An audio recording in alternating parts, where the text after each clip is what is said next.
Shalom saudara-saudara, salam Daily Wisdom. Jiwa yang penuh cinta. Bicara tentang cinta, tentu adalah sebuah kisah yang menarik. Ada dalam surat kabar menceritakan seorang pemuda ketahuan dan ditangkap oleh seorang polisi ketika dia akan membakar rumah. Dan ternyata rumah itu adalah rumah gadis yang dia cintai. Dan apa motifnya? Motifnya karena cinta yang tertolak. Maka sang pemuda itu akan membakar rumah itu. Namun kisah cinta tidak hanya berbicara seperti kisah pemuda ini. Ada kisah-kisah cinta lagi yang lebih menarik. Ada seorang gadis yang mengalami buta. Namun kemudian akhirnya dia dapat melihat keindahan alam. Ketika seorang pria yang mencintainya mendonorkan kedua matanya untuk gadis ini. Ada seorang ibu untuk anaknya agar bisa studi.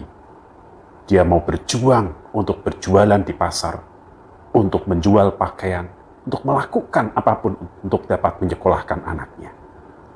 Ada banyak cinta yang digambarkan. Ada seorang anak yang berkorban untuk orang tuanya. Untuk dia tidak kemudian melanjutkan studinya, tetapi dia mau berjuang bekerja supaya orang tuanya yang dalam kondisi sakit tetap dapat terobati. Itu karena cinta. Sobat Daily Wisdom, cinta memiliki sebuah kekuatan yang luar biasa. Dia membara, memberikan semangat. Ada suatu passion, ada sesuatu yang mendorong dalam diri seseorang ketika jiwa itu dipenuhi oleh cinta. Oleh sebab itulah kenapa Mazmur pasal 69 ayat yang ke-10 mengatakan, sebab cinta untuk rumahmu menghanguskan aku. Di sini sang pemazmur ingin menggambarkan bagaimana kobaran cinta itu karena mencintai rumah Tuhan. Ada satu passion yang kuat untuk mencintai rumah Tuhan. Dan itu dikatakan cinta untuk rumahmu menghanguskan aku. Menariknya, di ayat-ayat sebelumnya 1-9 digambarkan bagaimana pemazmur itu menghadapi kesulitan, menghadapi tantangan. Tapi dia tetap mau mencintai Tuhan dan mengasihi Tuhan. Ada banyak kesulitan, ada hal yang banyak menghimpit dirinya. Tetapi sang pemazmur tetap dipenuhi oleh cinta kepada Tuhan. Oleh sebab itu, di sini sang pemazmur mengatakan, yaitu, aku telah menjadi orang luar bagi saudara-saudaraku, orang asing bagi anak-anak ibuku, oleh karena aku dipenuhi oleh cinta kepadamu. Sebab oleh karena engkaulah aku menanggung cela. Janganlah kena noda oleh karena aku orang-orang yang mencintai, yang mencari engkau ya Allah. Di sini menggambarkan sang pemazmur dipenuhi oleh cinta kepada Tuhan. Dan meskipun banyak tantangan, meskipun di sekitarnya ada banyak orang yang membenci Allah, tidak mencintai Allah, tetapi sang pemazmur tetap mau mencintai Tuhan.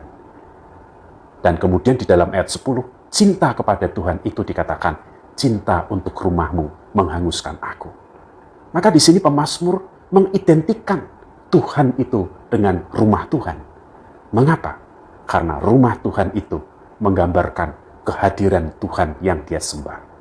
Rumah Tuhan itu menjadi sebuah simbol di mana disitulah Allah hadir bersama-sama dengan umatnya. Sobat-sobat, mencintai Tuhan, mencintai gerejanya. Maaf, mungkin di antara sobat-sobat ada yang sedang kecewa dengan gereja. Ada yang sedang jengkel dengan gereja. Ada yang sedang kecewa dengan gereja. Namun adalah salah, sobat-sobat. Bila kita menjauh dari gereja, bila kita kemudian meninggalkan gereja, hanya karena kita kecewa terhadap seseorang. Mungkin seseorang tindakannya tidak menyenangkan. Mungkin seseorang perkataannya menyakitkan. Mungkin seseorang melakukan sesuatu yang tidak sesuai dengan apa yang sobat-sobat harapkan. Namun janganlah membenci dan kecewa kepada gereja. Karena gereja adalah sesungguhnya dipenuhi oleh cinta Tuhan. Oleh sebab itu sobat-sobat yang dikasihi Tuhan, mari kita tetap mencintai gereja. Jiwa kita tetap mencintai rumah Allah. Mari kita membangun rumah Allah itu. Tuhan memberikan gerejanya untuk kita di situ diproses. Tuhan memberi gerejanya untuk kita mengalami cinta kasih Tuhan di tengah-tengah rasa benci, rasa kecewa.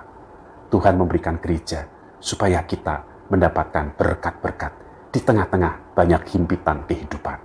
Oleh sebab itu, sobat-sobat Daily Wisdom, mari kita mencintai gereja kita. Ingin memberikan persembahan yang terbaik, mari kita mencintai gereja kita.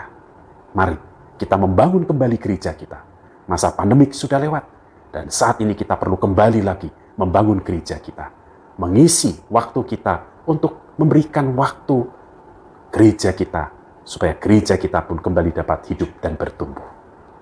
Demikian sobat-sobat Daily Wisdom. Tuhan memberkati. Mari kita berdoa.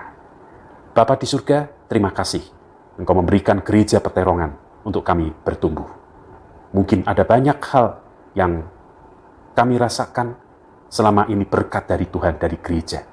Atau mungkin juga dari gereja, kami merasakan ada hal-hal yang mungkin kecewa. Namun jangan biarkan kami kemudian kehilangan cinta terhadap rumah-Mu ini. Supaya di sini kami semua tetap terus dapat mengalami Tuhan. Terima kasih Tuhan Yesus. Terima kasih. Amin. Salam Daily Wisdom. God bless you.